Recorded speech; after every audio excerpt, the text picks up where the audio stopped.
that swept through parts of Los Angeles County in January were a rare but alarming event for this time of the year. January wildfires in California aren't unheard of, but the scale and intensity of these fires have stunned both residents and experts. And climate scientists say that we could see more of this in the future. Senior national correspondent Justin Michaels is joining us this morning. The timing of this outbreak and, certainly the ferocity of it, very unusual. Yeah, Jim, Steph, the January firestorm, and that is what CAL FIRE called it, was unlike anything they've ever seen.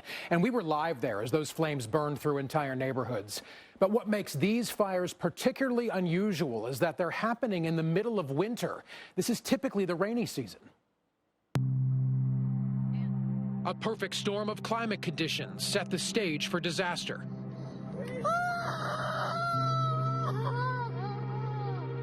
Scientists say this was no fluke, but rather the result of a dangerous mix of extreme weather patterns that made conditions ripe for catastrophic and deadly wildfires across Los Angeles.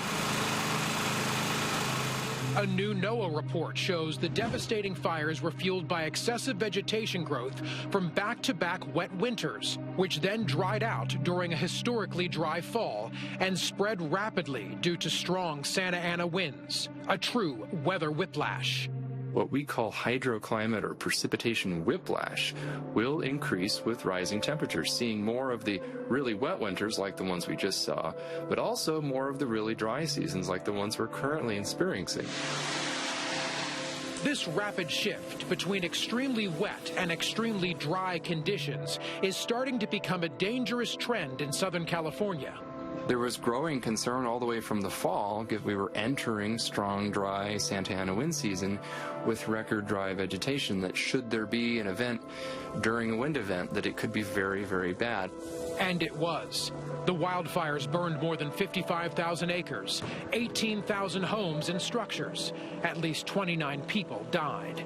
This was an upper echelon Santa Ana wind event with widespread wind gusts over 70 miles per hour, and some of the highest peaks saw wind gusts over 100 miles per hour.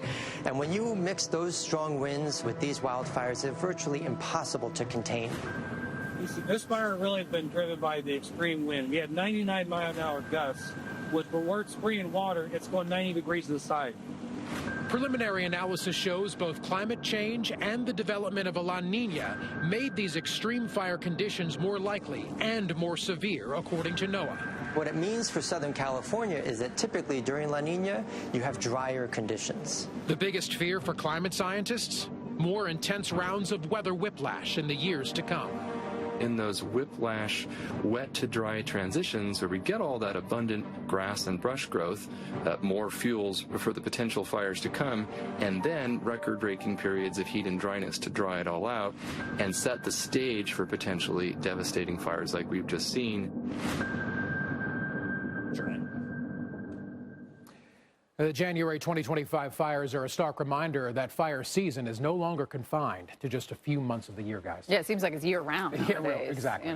So, every house wasn't lost, even though most of them were in a lot of places. Did you see any good practices that were used by people? Yes, defensible space, especially a lot of the homes in Mandeville Canyon at the top of that canyon. What you'll see is defensible space around the home, gravel, dirt, rocks. No plants or very, very little vegetation. And if there is vegetation, it's native. It won't burn as easily as some of the non-native plants. Have there been talks about getting rid of non-native plants, maybe not selling them, not allowing them? Is there anything we can do about at least that? It's a good question. And there's a lot of talk in going into fires of the future. What are they going to do to make more defensible spaces? I have to believe vegetation is part of it. Things like cypress trees, which are kind of iconic out there, go up like that. Bamboo goes up like that.